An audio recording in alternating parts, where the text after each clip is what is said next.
խորը աշուն էր, անձրևային, տերևներն էին կարմիր դեղին,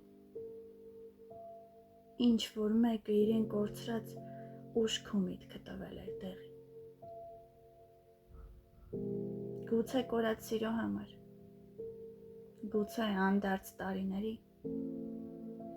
ամեն դեպքում մեր այս տղան բանտարկյալն էր չար նյութերի, սկզբում ոչ մեկ չէր փնովում, ասում էին, թե դարդը մեծ է, 1-2 գրամ շաբաթական դա չարյաս փոքրագույնն է, ամիսները տարվա վրա շարվում էին, մեծ բանտ էին դառնում, թմրամոլը առանց դեղի մեռած հոգու էր վերածվում, մեռած հոգին թասիբ չունի,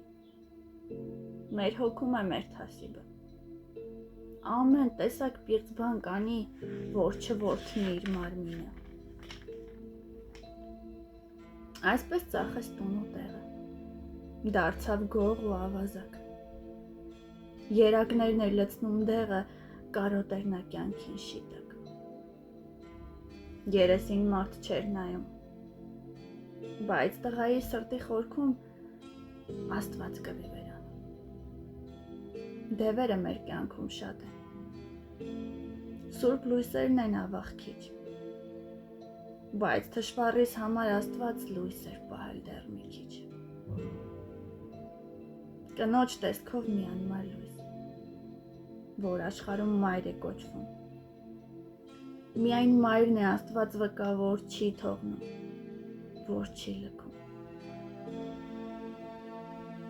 մի օր տեսավ թմրամոլը իր մոր ձեռքին ասեղու տեղ և բղավեց չոր կոկորդով, մամ գժվել ես, ետ տուր այստեղ, մայրը ասաց իր խեղճ որդուն, բալես, ձեռքիցս չես առնի, սա իմ որդուն կործանել է, թող իմ կյանքն էլ կործան, կրակ թափվեց վերևից խղճի վրա թմրամոլի, մորը գրկեց ու համբուրեց, հետո լացեց, իջավ ծնկի,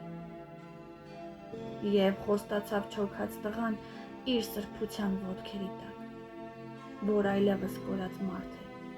ապրելու է միայն շիտակ, մինչև հիմա էլ դեռ ապրում է,